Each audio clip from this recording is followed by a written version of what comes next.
Vamos lá, nesse vídeo vamos responder mais duas questões bem caprichadas que são da banca da Fundação Carlos Chagas aí como preparação para o concurso da Secretaria de Educação da Bahia. Então vamos lá. Questão 49 do último concurso, né? O diagrama PV mostra uma transformação cíclica 1, 2, 2, 3, 3, 4, 4, 1 de certa massa de gás em uma máquina térmica.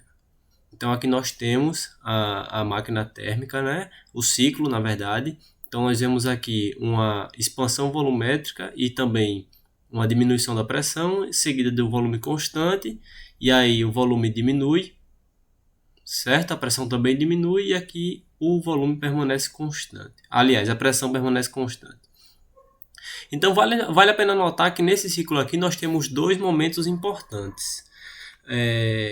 O primeiro ocorre quando o volume aumenta, certo? Aqui, ó. Esse ponto aqui ocorre quando o volume aumenta, significa que recebeu calor, certo? Recebeu calor. Então aqui, ó, a máquina recebeu calor. Na parte de cima, o volume diminui, certo? Aqui em cima o volume diminui, mas a pressão permanece constante, então aqui é um indicativo de que a máquina cedeu calor, certo? Então vamos lá, vamos analisar as alternativas e ver aqui qual é que nós teríamos algo que justificasse essa máquina térmica. Bem, letra A, uma turbina a vapor. Veja só, a turbina, eu diria, para resolver essa questão, a gente tentar ir logo de cara, né, ver ali quais são os itens que a gente trabalha no ensino médio. E no ensino médio, o que é que a gente trabalha, né? A gente trabalha com chuveiro, com geladeira, com combustão interna, mas por que turbina a vapor não é a resposta, né? Se você for tentar analisar a fundo, você vai ver que o ciclo de uma turbina a vapor, ele é descrito, deixa eu colocar aqui, ele é descrito pelo ciclo de Rankine. Então nós teríamos algo assim, ó, certo? Nesse formato, assim. É assim que se descreve o ciclo de uma turbina a vapor. E eu não vou entrar em detalhes aqui para o vídeo não ficar longo. Então já está anulada essa letra A. Vamos aqui para a letra B.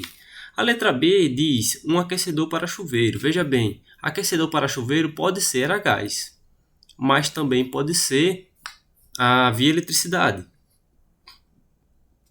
Então, pelo motivo dele não ter especificado que essa letra B era um aquecedor a gás, vamos anular essa questão, né? E isso acontece muito, né? Se porventura a letra B fosse a resposta correta, caberia um recurso nessa questão. Letra C. A letra C é promissora, diz uma geladeira, né? Então vamos lá, lembrando, o ciclo de uma geladeira, ela funciona assim, né? Tem do lado de fora uma serpentina, né? E ali a serpentina é onde está a temperatura quente. Aqui nós vamos ter uma válvula de expansão, ou seja, o volume aumenta aqui, certo? E aqui nós temos dentro da geladeira um tubo um pouco mais grosso. E nessa parte aqui é a parte que recebe o calor dos alimentos. Aqui nós temos passando uma fonte fria, certo? E essa parte fria aqui, ela vai receber o calor dos alimentos. E depois nós temos um compressor. Aqui nós vamos ter um compressor que liga com a parte de fora da geladeira. Então aqui nós temos a parte quente, que é o lado de fora da geladeira. Eu vou chamar isso daqui. Isso daqui na verdade é uma válvula de expansão. E eu vou chamar isso aqui de 1, certo? A válvula de expansão. Depois tem o que resfria a geladeira e o que recebe calor dos alimentos, na verdade, eu vou chamar de 2. Depois nós temos o compressor, vou chamar de 3. Compressor, pelo próprio nome já sabemos, né? O volume vai diminuir. E por fim, nós teremos a fonte quente que eu vou chamar de 4. Repara só, nós podemos associar todo esse processo com o ciclo que foi dado na questão. Então, no ciclo que foi dado na questão, esse daqui seria o processo 1. Por quê? A pressão vai diminuir, o volume vai aumentar, né? Nesse sentido, nós teríamos aqui um resfriamento. Aqui nós entramos no tubo frio. O tubo frio aqui eu estou associando ao processo 2. Por quê? Porque é nesse momento que ele recebe calor dos alimentos. Recebendo o calor dos alimentos é exatamente o que nós tínhamos aqui, né? É a parte que recebe o calor, ok? Então, e por fim o 3 está associado à compressão adiabática. É semelhante à expansão adiabática, aqui a temperatura vai aumentar mais uma vez porque ele recebeu o calor dos alimentos e o volume vai diminuir. E por fim, nós temos aqui a parte que joga o calor para o ambiente, né? Que eu chamei aqui de processo 4, que é a parte da fonte quente. Então, de fato, a geladeira ela pode obedecer esse tipo de ciclo, certo? Não é o ciclo real, certo? O real seria algo mais ou menos assim, sem o volume nunca vai ser, aliás, a pressão nunca vai ser constante, né? Sempre tem uma variação. Mas a gente pode idealizar para isso aqui como ciclo de uma geladeira. Bem, por fim, motores a diesel e motor a combustão interna não pode ser resposta, porque isso aqui é dado por ciclos como, por exemplo, o ciclo de Otto. Essencialmente, a gente precisaria em algum momento que o volume fosse constante nos ciclos de motores. E aqui nesse diagrama, em nenhum momento o volume é constante, certo? Então, a gente responde essa questão 49 como a letra C. Bem, próxima questão. Essa daqui é bastante caprichada também. Vamos lá. 3 cargas elétricas pontiformes, Q1 igual a 1 microcoulomb, Q2 igual a menos 4, Q3 igual a 3, estão sobre um plano cartesiano nos pontos 6 e 8, 3 e 8, 6 e 5, respectivamente. Considerando as coordenadas dos pontos são dadas em centímetros e que as cargas estão no vácuo, isso é, a constante é esse valor aqui, a direção da força resultante exercida pelas cargas 2 e 3 sobre a carga Q1 forma com o eixo X um ângulo cujo cosseno é igual a. Então vamos lá. Eu vou desenhar aqui o plano cartesiano bem básico. Aqui nós temos o eixo X, eixo Y, eixo X. A primeira carga ela tá no ponto, né? 6 e 8, a segunda no 3 e 8 e a terceira no 6 e 5. Se você traçar aqui 1, 2, 3 até o 8, 1, 2, 3 até o 8, elas vão estar aqui mais ou menos nessa configuração. Aqui vai estar a carga Q1, na mesma linha do X vai estar a carga Q2. Basta traçar utilizando os pontos que ele deu.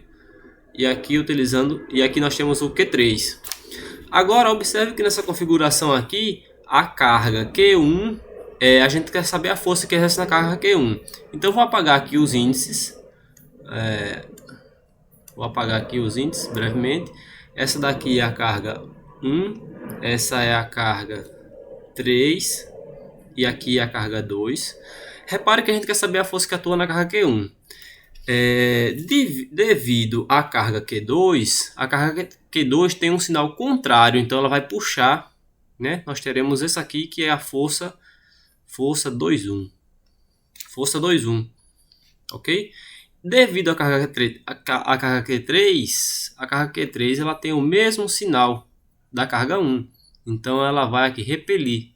Então nós teremos aqui a força 3,1. Então, essencialmente, nós temos o seguinte. Vamos lá. Aqui nós temos a força 3,1. E aqui nós temos a força 2,1. Ok? Bem, então nós sabemos que a carga força 2,1 ela está na direção menos x, chapéu. E a carga 3,1 ela está na direção y, chapéu. Nesse sentido, utilizando lá a fórmula do Coulomb, a força coulombiana, nós temos que F2,1 vetor.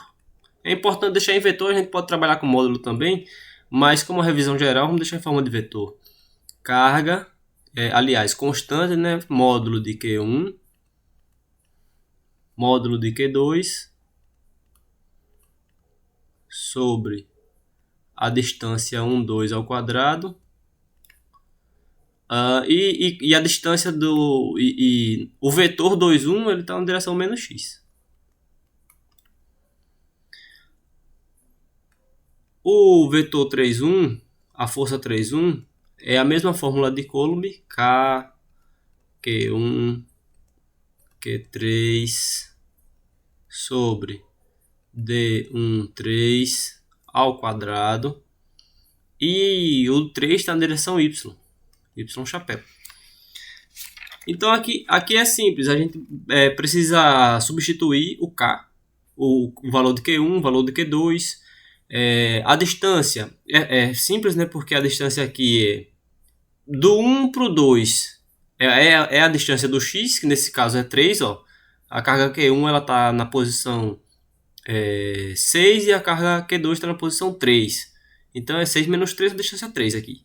E a distância para o Y é a distância do Y. Então aqui é simples de calcular. E veja só, eu substituí os valores. É claro que no dia da prova não pode usar calculadora, então eu fiz na mão. E aí, para encurtar o vídeo, eu vou colocar aqui os valores direto. Basta aqui apenas substituir os valores, nós temos. Não é difícil de calcular. Eu encontrei aqui, ó, a força 2,1 vai dar 40 newtons, só que na direção menos x, né? Que é a do 2,1. E a do 3,1 também não é difícil, porque aqui vai simplificar, vai ter um 9 em cima, um 9 embaixo, vocês vão ver que simplifica mesmo. E a força 3,1 é 30 newtons, só que na direção y. Aí agora vocês já notaram que se uma está na direção menos x e outra na direção y, a força resultante vai estar aqui, ó. Certo? Então, nós vamos ter um ângulo θ aqui. E aí a gente sabe aqui, ó, dessas duas, a força resultante é quem? É a soma, né? Uma mais a outra. Já que eu coloquei em formato vetorial, a força resultante vai ser o quê? Uma mais a outra, ou seja, 30 na direção y menos 40 na direção x. Né? Apenas somei as duas que nós tínhamos calculado essa força resultante. E aí, nós, pelo desenho, né, que estava assim, ó, aqui era a força na direção x, certo? Aqui a força na direção y, e aqui a resultante. Aí o θ que ele quer é em relação ao eixo x. Por essa relação, a gente sabe que aqui é a força resultante, né? Por essa relação aqui, a gente sabe que a força resultante, ela é... Aliás, deixa eu colocar assim, ó. Desse triângulo aqui, a gente sabe que no x é o mesmo que eu escrever, a força resultante vezes o cosseno de θ, concorda? Então vamos lá. É o mesmo que a gente faz com aquelas projeções de força e tudo mais. Então, se o fx ele é o fr cosseno de θ, então o fr está em módulo aqui, certo? Vamos tirar o módulo desse fr daqui. Então, o módulo de fr é o quê? Está em vetorial, né? 30 ao quadrado, que é a primeira coordenada ao quadrado, mais a segunda ao quadrado. Isso aqui é o módulo de um vetor. 30 ao quadrado, 900. 1.600, soma dos dois dá 2.500, raiz dá 50. Agora a gente encontra aqui. Agora eu vou substituir aqui nessa fórmula. Quem era o fx? O fx era menos 40. Né? O módulo de fx é menos 40. Na verdade é 40, mas ele está apontado para a esquerda. E o fr vai ser igual a 50. Eu acho que o correto dessa questão era pedir o módulo, mas tudo bem. Vezes cosseno de θ. Então daqui, dessa relação, nós obtemos que cosseno de θ é igual, corta, menos 4 sobre 5. Menos 4 sobre 5. Isso aqui é menos 0,8. Então a gente vê aqui que a resposta dessa questão é a letra E. Bem, muito obrigado. Até a próxima.